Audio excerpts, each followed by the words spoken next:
So look, good afternoon. Thank you everybody for joining us today and welcome. This is the third in our series of VC Fireside Chats, and I have to say I think it's the first one we've held in winter where it might be nice to be sitting by the fireside, but it is at least sunny, if not warm. Our topic today is about whether it'll be necessary to be different to be successful in the future. And I'm sure we've got some different opinions on that. Most of you will know, I think, that probably the Dawkins reforms back in 1988 made higher institutions more similar than different. And we essentially created and still have a very comprehensive system across our universities. However, this is in a bit of a contrast to what we see in the UK and the US, where while there's certainly comprehensive universities, there are also larger numbers of ones that specialise and become known for something different. And in Australia, we've got a significant number of higher ed providers who also specialise. And while it's not as big as the university sector, in 2020, there were 164,000 students studying in private providers. So there is a demand for those who are unique and special, as well as obviously a significant demand for our universities as they are. So I guess that question is, do you have to be different to be successful? Let me introduce my guests today. We have three Vice-Chancellors joining us. Professor Pascale Quester is VC at Swinburne University of Technology in Melbourne and is a second-time participant with a DVE webinar. So thank you, Pascale, and welcome. Professor Brigid Heywood is VC at the University of New England, a regional university based in Armidale. And again, thank you for joining us, Brigid. It's a pleasure to have you on the team. And last but certainly not least, Professor Alex Zelinsky is VC at the University of Newcastle, with, I think, probably an interesting challenge of not being regional, but not quite being Sydney either. And maybe that's a blessing, or but we'll hear from Alex on that. So look, all three Vice-Chancellors have a lot of experience in the sector and some experience from outside the sector. So it's my pleasure to welcome them here today.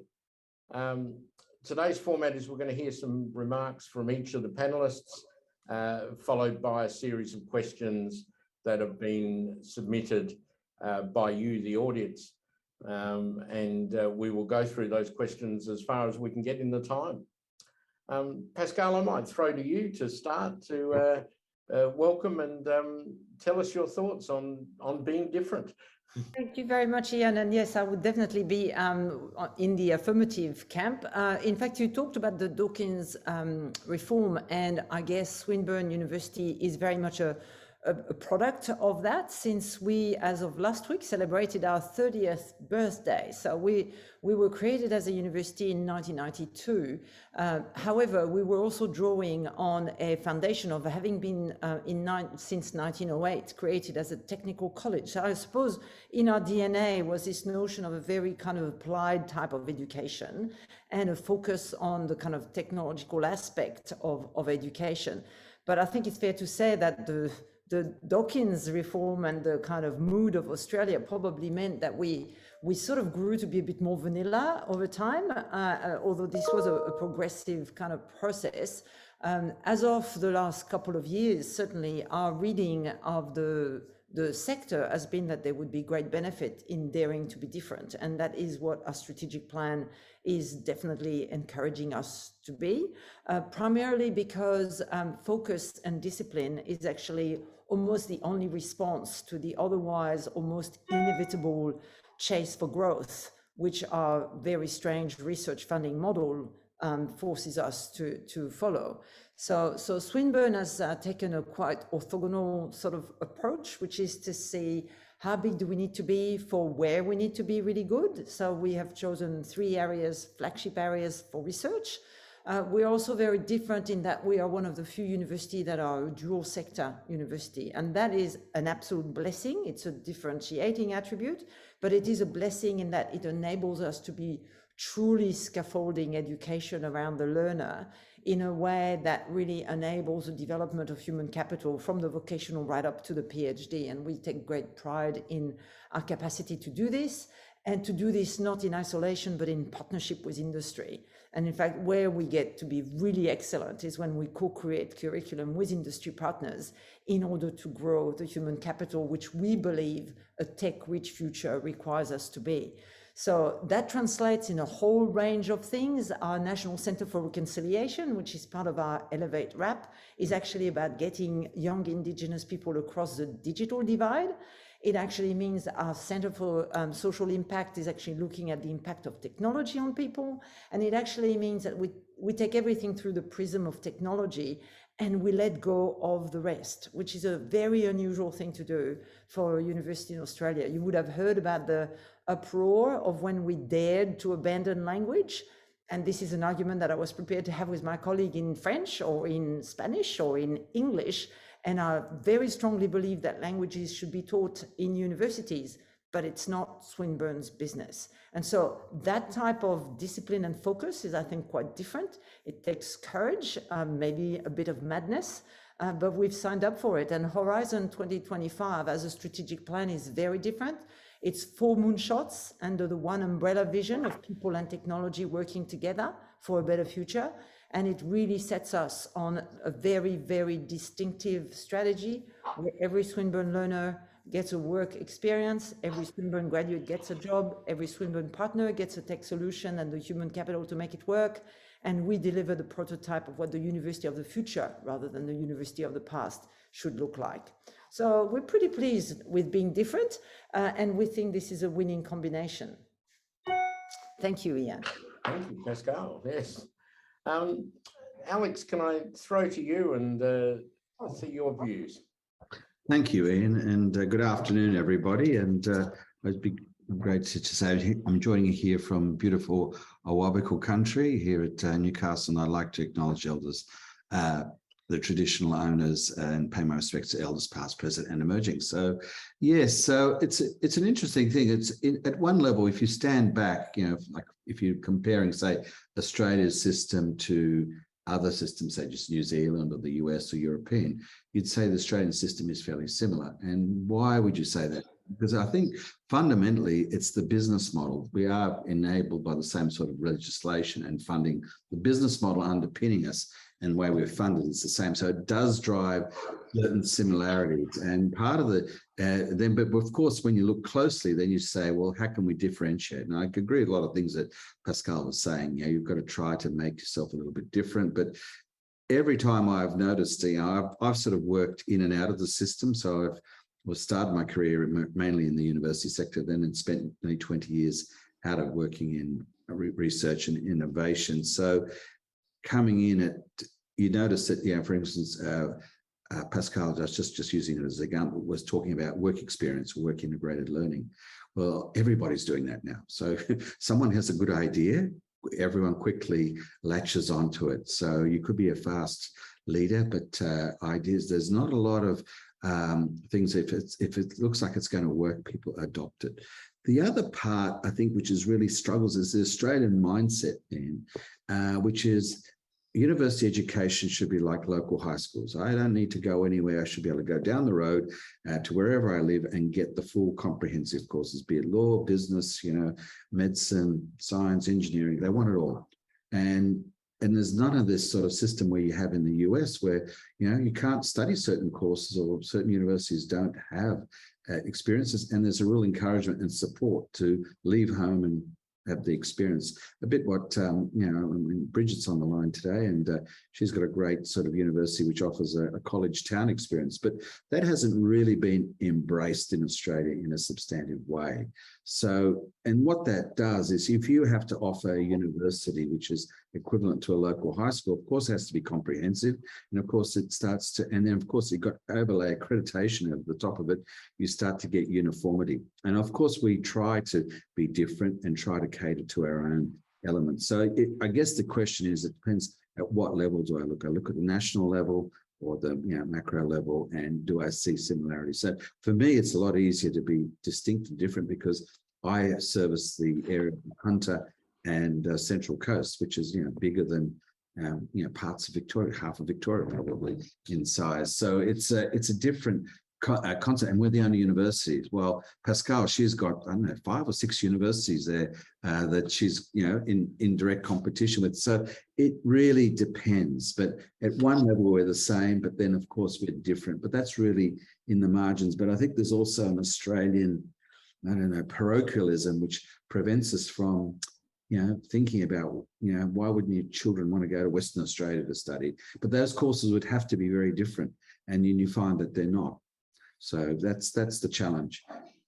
Anyway, I'll stop there, but thank you for the question. Thank you. And Brigid, your thoughts? So Ian and colleagues, thank you. Can I also offer acknowledgement? I'm speaking today from the lands of the Anawan people here in New England, in the northwest of New South Wales. It's a great pleasure to be joining this forum. And I guess I'd like to contribute both from the point of view of telling the stories about Australian institutions, but I've had the opportunity to work in the higher education sector in the UK and North America, and then in Europe and then in Africa, where about creating universities. So it's like, well, how do you create a university from the ground up, and what's the purpose of that conversation? And then to have the opportunity to both be a senior executive officer of institutions in New Zealand and Australia. So really enjoy the opportunity to offer a perspective, which is, are universities differentiated or different, and should they be or not? And I'm one of those people that's chosen quite deliberately very idiosyncratic different universities. So I've worked at a university that was the only one in the United Kingdom to offer 4-year degrees, not 3-year degrees, an entirely residential college-based experience. And the first year, you didn't determine what your degree was. You came in and did a comprehensive range of disciplines in year 1. And at the end of year 1, you would then decide whether you wanted to be a scientist, a humanities scholar, a historian, an engineer, etc. I then, as I've said, have worked in institutions being grown from the ground up in Africa, and looked at what's the purpose of a university. So it goes to the question that I think both Pascale and Alex have raised, which is the social geography in which universities function. And a lot of the universities that I have been involved in quite deliberately have been regional universities addressing the needs of remote, rural and regional communities. So should we differentiate ourselves? I sit with Alex that we have a responsibility to ensure that those who belong to the region are not denied the opportunity to gain access to education. So in terms of educational offering, and I'll come back to the difference between institutional design and educational offering, it's our obligation to make sure that we offer as comprehensive an offering as is remotely possible, in order that there is no deficit of opportunity to the communities that we serve. And my students come from all over New South Wales, from all the boundaries. Many of them travel many, many hours to be physically here from remote and rural places. And that's why we have this very individual, very special college experience. It's largely for 17 to 24-year-olds by choice, their choice. They want to come and have a university experience. The college model creates an intimate learning environment for them, and they study in a campus mode, and they can choose to study either face-to-face or totally online, but being in the college environment. And that represents about 25%, 30% of my students. The remainder of my students study completely online, and they are captured from west of Adelaide to north of Townsville, and they follow the demographic and social populations of coastal Australia. And the majority of them are mature students over the age of 30. And at this point in time, when I'm speaking, 73% of them are women. And so we're already differentiated. We're differentiated because we're serving 2 different social geographies: a remote rural student community that wants to participate as close to home as is possible, but be part of a community-based learning experience. And then we're distributing distance and online education as a state-of-the-art educational opportunity to 24,000 students of mature age, who are participating in higher education for the first time, are reskilling or uplifting their qualifications so that they can re-enter or move around the professional spaces. So we're distinctive and different for a whole variety of reasons, and yet I think we look and smell like every other Australian university in terms of our commitment to a quality education experience, so that our degrees are valued, to a quality student experience, so that our learners have a rich experience that is informed by the knowledge exchange processes that arise because we are research informed in our practice, and that because we have identified ourselves and believe we can demonstrate we're a leader in the use of digital platforms to support education,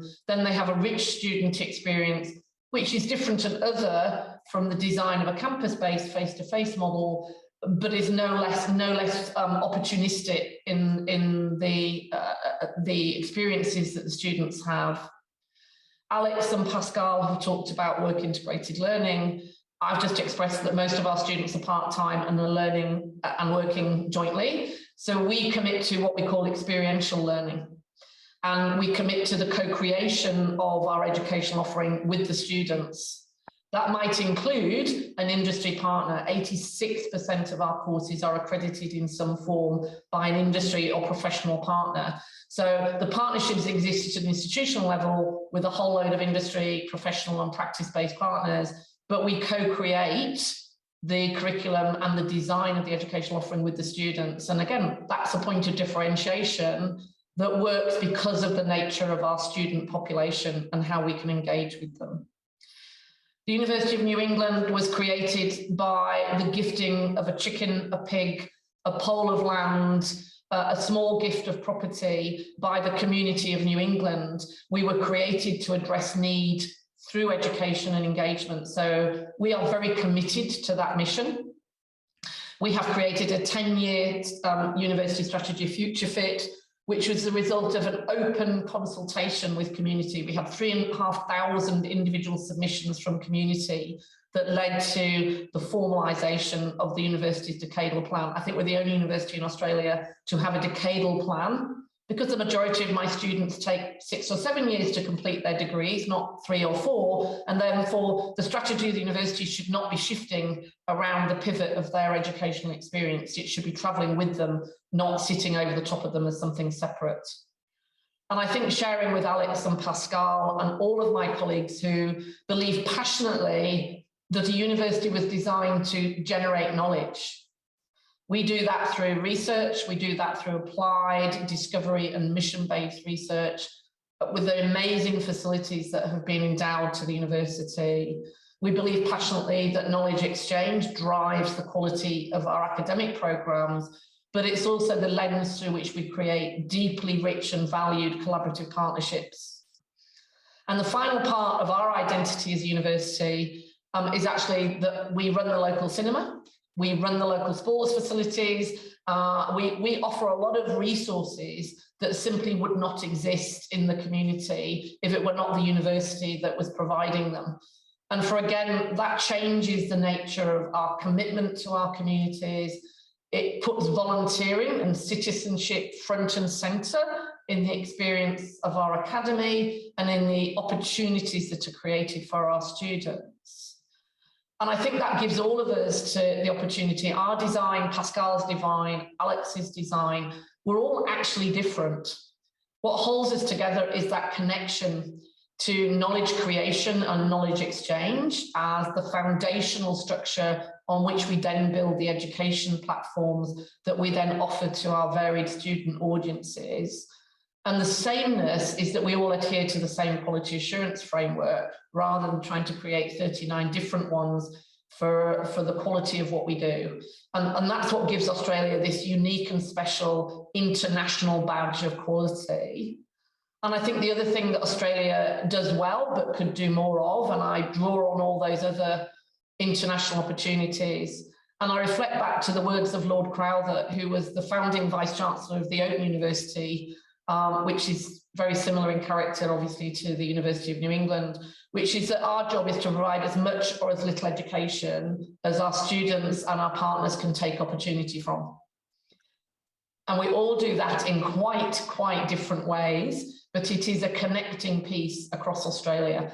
Pascale described it in the way her university was created. Alex describes it in the context of the sheer quantum of geography that he has guardianship of to ensure that all those people living there get the opportunity to secure education through an association in some form with universities. I think that's what differentiates us, and I'm deeply proud to be part of that. Thanks, Brigid. So an interesting comparison, for want of a better word, and no means to offend anyone, but there is a product differentiation, I guess, in that Pascale's talking very much about technology as a what she stands for, or what the university stands for. And Brigid, you're saying, well, comprehensive in terms of qualifications and product, but uniqueness and specialty in terms of the way you're delivering it and the way you're standing for something around both the online and the on-campus sort of collegiate thing. Do you think size matters in this? Is it easier if you're bigger? Alex, I think you made the point comparing it with some international, but a lot of the US and UK universities are significantly smaller in student numbers, maybe bigger in dollars, but does size matter in this? I would go back to say that it goes back to the way they're funded, and Australia has a large mass education system because of the way we've been set up, because you've got to go for scale to get economy and to make your courses pay. So it's quite frankly, you can't run courses with less than 20 students in it. It's very hard, unless you have a very big international student cohort, which can offset your costs there. So it's just the reality of the funding models has driven us to be a large scale universities. I was very surprised when I joined the university 3 years here that we had 39,000 students, and it's way bigger than most campus universities of this kind. And we generally you'd have much more universities being set up, but this is the system. This is Australia, and look, I think it's got some very good competitive advantages to it, and there is of course uniqueness in there. So I don't think scale is bigger is better. I'm not sure about that, but that's part of the reality. And Ian, maybe if I can add, Alex is absolutely right. The funding is key to that. I'd like to quote Glyn Davis, who said that when he arrived in Melbourne, his sole intention was to shrink it to excellence. And then, of course, it grew and grew, because if everybody's chasing research excellence in every possible area, the funding model means that you then have to grow your student population. Now, the reason why MIT doesn't need to be bigger than 13,500 students is because they are fully funded for the research they do.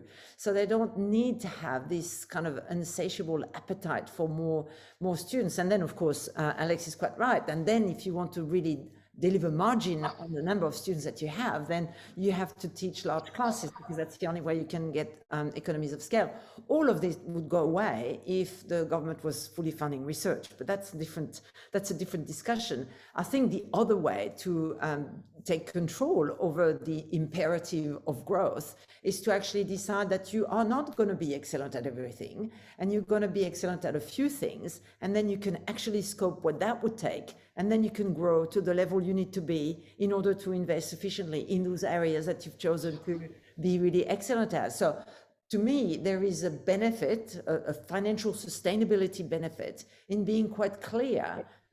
But again, Alex and Brigid are right. It is dependent on the situation. Alex, it's 9 universities that are fighting in Victoria for, admittedly, what used to be a growing demographic, pre-COVID, and then everybody kind of rushed off to Queensland, I think, and then nobody else came here.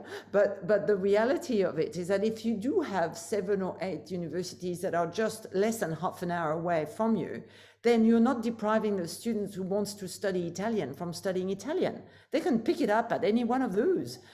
It just means they might have one more bus ride or one tram ride more. So we do have the luxury here at Swinburne to say, we don't need to be like anybody else. And I like to sort of draw out the metaphor very often. I said, we've got two giant whales here in Victoria. We've got the University of Melbourne and we've got Monash. And what I want to be is a pilot fish. I want to be indispensable to the reef ecology, but I don't want to be another whale because everybody will starve if you've got 3 whales. So the idea is to actually choose the contribution that you can make better than anyone else and then go for it. And why Alex is right that you can imitate, those elements that people claim as differentiating. If you're first of the bank and if you make it a guaranteed and you do it better than anyone else, like the chairman of Singapore Airlines said, he was never making any secret that customer service was a differentiation of his airline, but nobody could do it as well as he could. So there is great benefit, I think, in owning a corner and then being the master of your destiny because you know how big you need to be. Yeah. So I don't disagree with any of that. And I think, again, to give an example, so University of New England puts student experience, it's the #1 priority, and we're #1 by the Good University Guides, etc., for student experience, 16 years, whatever, because we made student experience the priority. We are ranked world #1 in a number of disciplines. We're not ranked world #1 in every discipline. We don't set out to be using what I would describe as I'm going to describe them as the conventional 20th century Anglo-centric measures of excellence. We're very interested in following the global trend, which is to reprofile what constitutes excellence in knowledge exchange, knowledge genesis, knowledge transfer. We are #1 in a number of disciplines, not just in Australia, but globally, but by a set of metrics that goes beyond just the conventional, this is what a university is doing. To Pascale's point, we guarantee to offer a whole range of languages that are relevant to the needs of New South Wales and our students. So Indonesian, Bhutanese, Mandarin, a few other, in inverted commas, necessary economic languages. But we don't claim that we have academy in all of those. So we partner, for example, with Massey University, who provide content for some of our Hispanic language offerings. They help us generate the content. We're the people that know how to deliver languages online at world-class level. So we partner to provide the instruments to create the curriculum. And I mentioned in my introduction, we talk about a university as if it's a finite thing with a finite academy. And I think the thing, again, that Australia is starting to do really, really well is separate out what's the instrument you need to deliver good education. So for us, it's a high-performing technology platform that is leader in the country, educational technologists, learning technologists, as well as academics. We then have a mobile academy, a trans-hemispheric mobile academy who come in and help us do either research or curriculum development or pedagogy or practice. So we have a core university academy faculty, but we have a very dynamic environment that sits around that. So again, we've modeled ourselves on the capacity of other institutions to be appropriately formed for our economic circumstances, which Alex and Pascale have just defined, but we've created this kind of onion ring approach where we can move our academy in and out by partnering with others and co-sharing our expertise without compromising our ability to differentiate, but we add value to somebody else's because we complement each other. And we can see that expanding in the Australian system right now, which helps us with the issues that Pascale and Alex have raised, which is otherwise you've got to have these large classrooms, 20, 30 people in a classroom. We're able to afford to offer classrooms which might have 5 or 10 students receiving bespoke education if that's what's appropriate. But that's because of this onion ring flexibility in our model. Brigid, sorry, Alex, yes, go ahead. Yeah, just the crux of the problem is we don't set the price. The government sets the price. And once that becomes a constraint. And like, there's great examples by my colleagues. And At MIT. Well, MIT, if they get in trouble, they just put up the prices. We can't. So the only thing we can control is volume. Yep. Right? But then you try to get efficiency out of volume. And Brigid talked very nicely about optimizing the volume, about the delivery. But at the end of the day, the fundamental challenge and drive the size of the system is price setting by the central government.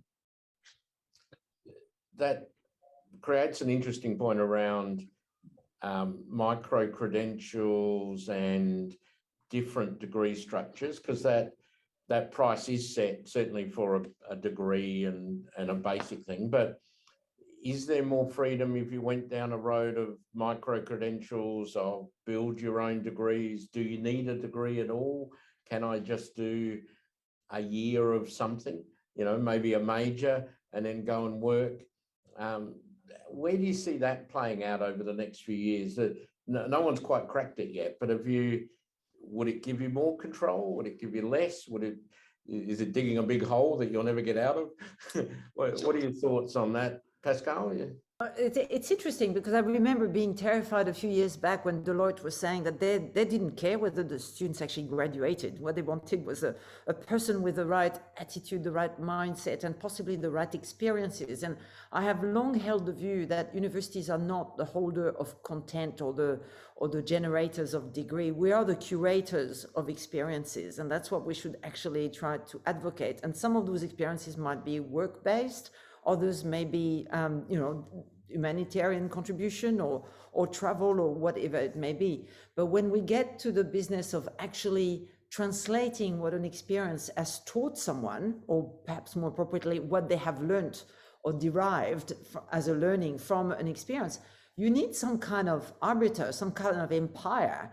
And so, perhaps the future for university is we become a kind of credentializing authority, and we are able to offer some units of learning, or we are able to provide validity to some units of learning. It sort of depends on the learner. I always get back to the learner. What does a learner want?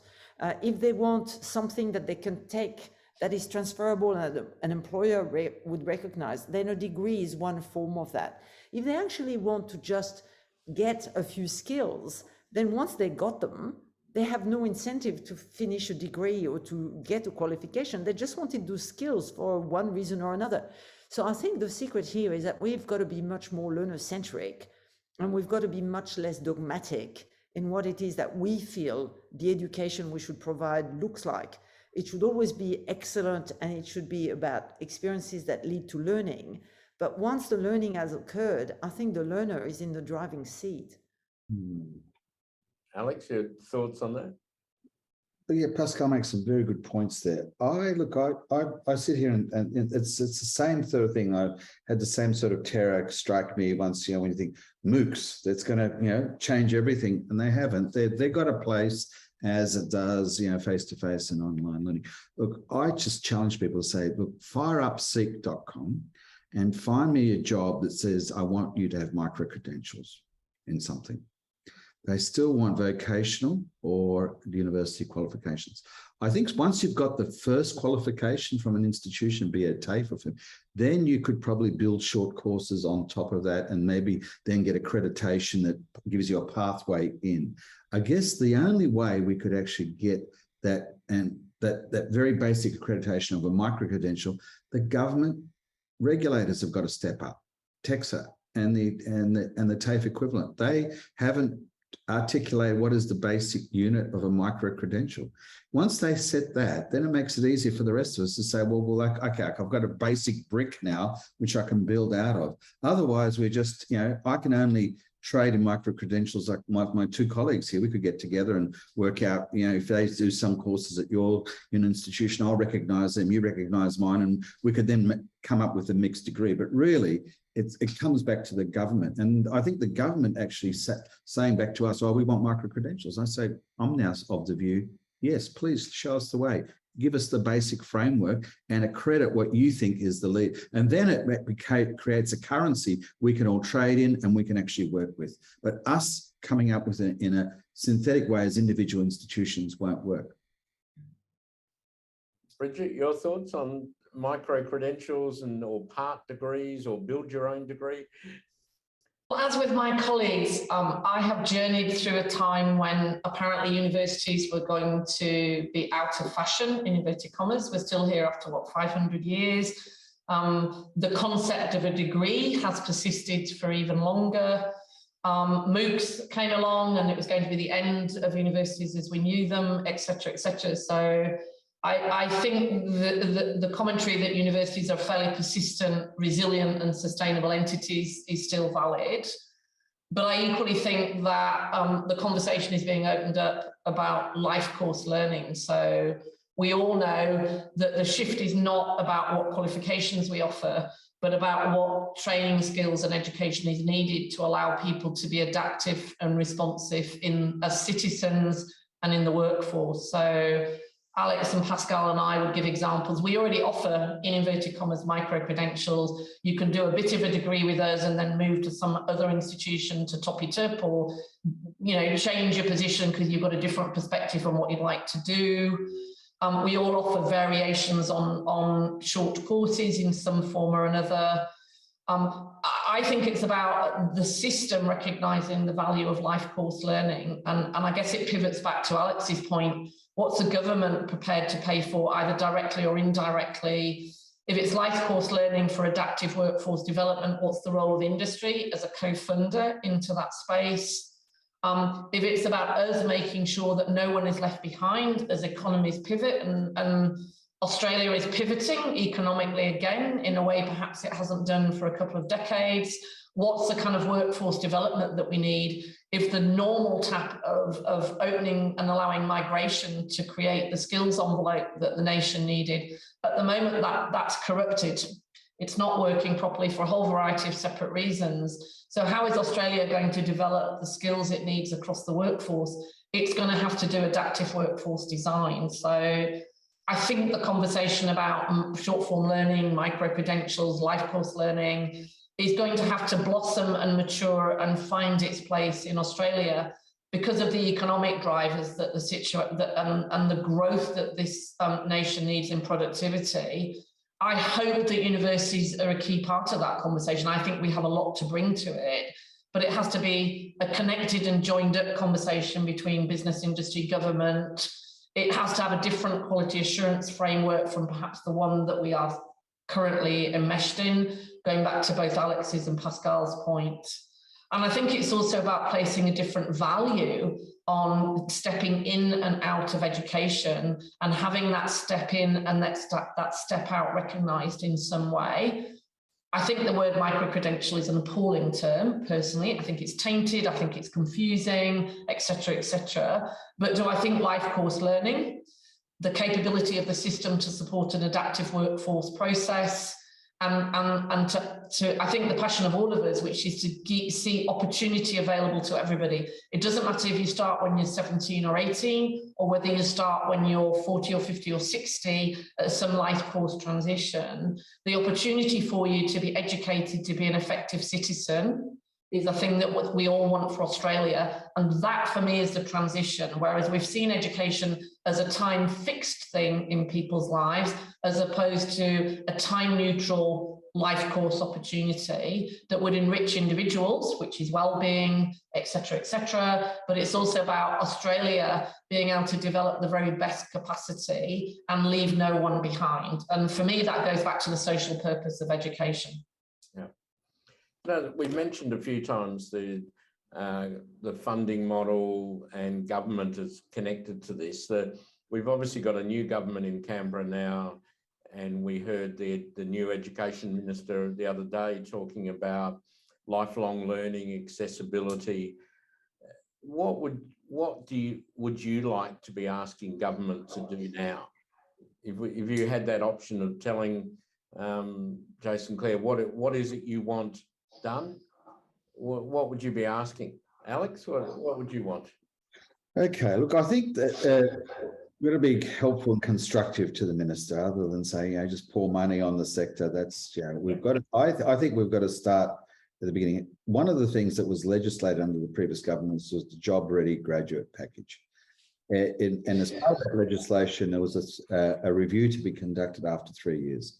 I would encourage the Minister to take a root and branch review of that legislation, because there are some fundamental issues with it, without getting into too much of it, about how the clusters and things work and what should be the student contributions. There's equity challenges, all those sort of things. And there's some really odd bits and pieces that I think were put through probably by the previous government, not necessarily around education policy, but also almost ideology. There were some bits to it I thought were unnecessary. And so let's look at the legislation. And I think that the government is bringing down a budget in October. It'll be too early to do anything in that way, and start to look, maybe there's some very low-hanging fruit the review can report quickly on to do some quick fixes, and then I think some more substantive reform around education. And of course, in the next phase beyond that, I think we need to look at research, as Pascale has talked about, etc., and how to look at the funding model that goes with that. I don't think they're going to back away from the commercialization or translation of research agenda that was put by the previous government. I think there's some merit in us being practical and working with end users for the benefit of Australia. It doesn't have to be for money. It could be for social impact, environmental impact, improving the health of Australians, just as long as we're actually working with the end users, not-for-profits, local government, state governments, corporations, small businesses.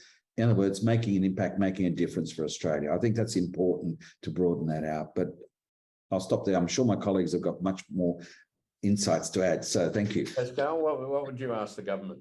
Look, reflecting on the complexity of that particular funding model, I think I would like to have them drop that assumption that somehow students are going to be guided by the price signal of a degree.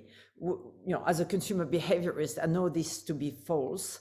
I've seen it not proved into that experiment that we engaged in. And we talked about differentiation before, but actually the whole thing had a counterproductive consequence, which is that actually, because the margin was going to be always much better in the humanities, there was a big shift in humanities numbers and a real decline in the incentive for preparing engineers and all the workforce that the government says we need, and we agree we need to grow for a tech-rich future. So that would be the stop the bleeding, I would say, from the start. And then when you stop the bleeding, sort of stabilize the patient, and then kind of involve the patient in a treatment instead of actually doing things to it. And we've suffered too much ideological surgery, and we need to actually have a somewhat more sympathetic level of care, I think. Yeah. Brigid, does the regional view change what you would want to see from government?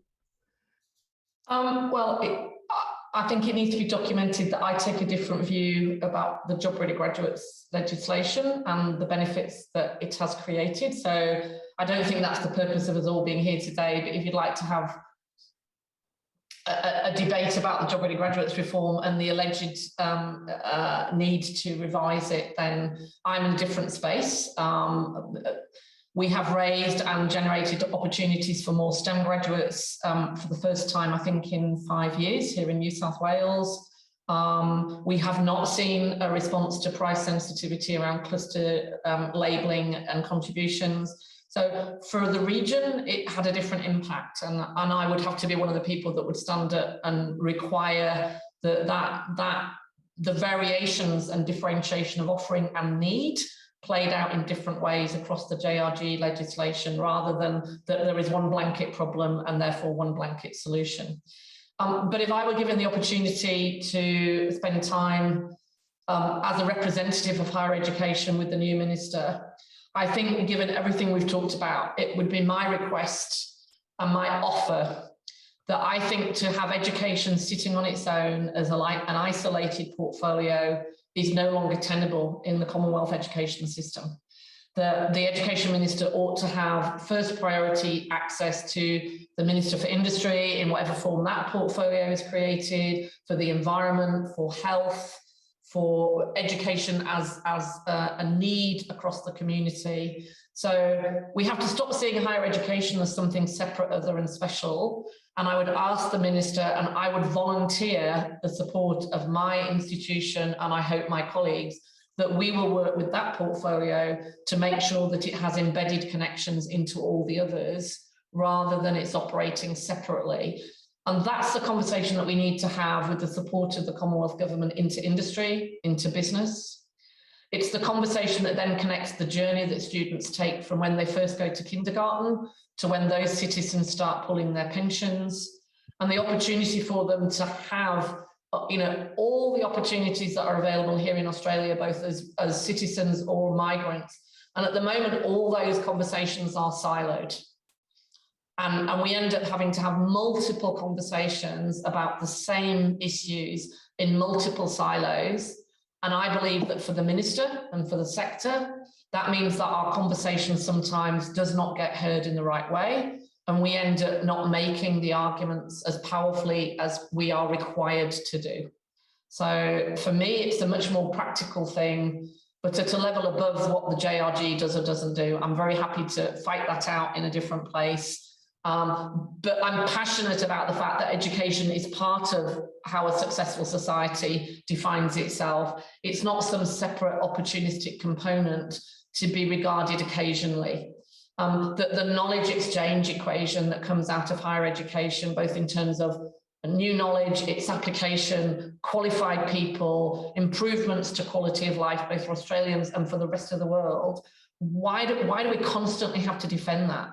What is wrong with a system where we have to defend and explain that, rather than we celebrate it and set about exploiting it to the greatest possible level?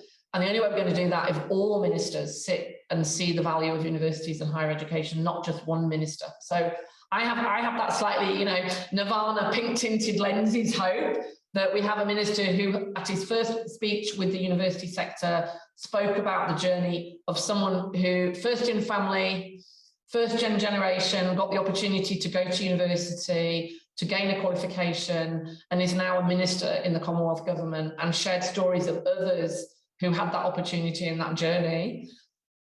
That's what we do. That's what he should support. And if I may add, I mean, Brigid makes a very eloquent case for the integration of education in success, well-being and everything else. But the one thing that the minister would not be able to do currently is to reach out and integrate the vocational with the education, because there is a state versus Commonwealth debate, as if it was not complicated enough. In a small country, because even though we've got a very large landmass, we are a small country of, you know, less than 30 million people. And yet we have delegated this vocational education part to the state. That's it, Pascale, sorry, that's it, d'accord. We need to, the battle is to be to drive a conversation about integration, not drive a conversation about segregation. Exactly, and that starts with that federal system, which that cannot be one minister. It has to be all ministers joining up and creating that coalition. Yep, and it can't be the states pulling in different directions for political reasons. We've Correct. seen it in health. It's the same in education. We've got real issues when the states don't work harmoniously with the Commonwealth. It's the same learner. God damn it! It's the same learner. So why do we have so many different systems and people accountable? Yeah. And I'll just say the Labor's promise of free TAFE makes it it's going to be a disruptor. Yep, of course it is. Can I just ask as a final question or comment, I guess, what would you like your university to look like in 10 years' time? How would you see the success? Pascale, you look keen on that one. No, the reason why I was smiling because I'm not sure. Look, I'm not sure the longevity of Vice-Chancellor and the intensity of the job, meaning that I don't know what energy we have after 10 years in the job. But the reality is that I would like Swinburne to be known as a very special institution that does some of the things it does very well. And you know, when we talked about differentiation, there's of course what we do, there is what we deliver, there's a student experience, but there is this special kind of culture that evolves in a community that is very deliberate about doing something. And so, you know, to me, success would be when people with great ideas who want to actually see them have an impact would think that coming to Swinburne is a right place to be, to develop their ideas. You know, I'd love us to become a magnet for innovators and creators of various kinds. Because I think, you know, just as much as our learners need education, right now, they need hope, they need optimism, they need to see a future where they play a part.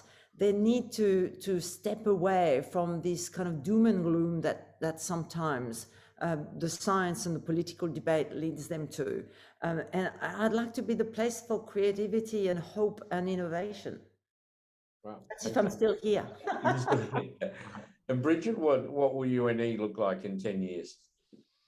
Well, we've already put our marker in the ground with Future Fit. So to Pascale's point, it won't be my guardianship that will get us there. I'm hoping I'm sitting in my deck chair with a parasol in a drink at that point in time. But we've put our canvas down, and that means that we will have, for example, new iconic infrastructure here on UNE Armadale. We'll have a Joseph Avali designed science centre.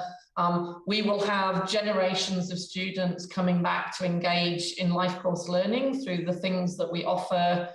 And given what we're investing now and in 10 years' time, we will have a fourth generation state-of-the-art digital learning platform that is enabling those who wish to participate in education in whatever way will enrich their lives.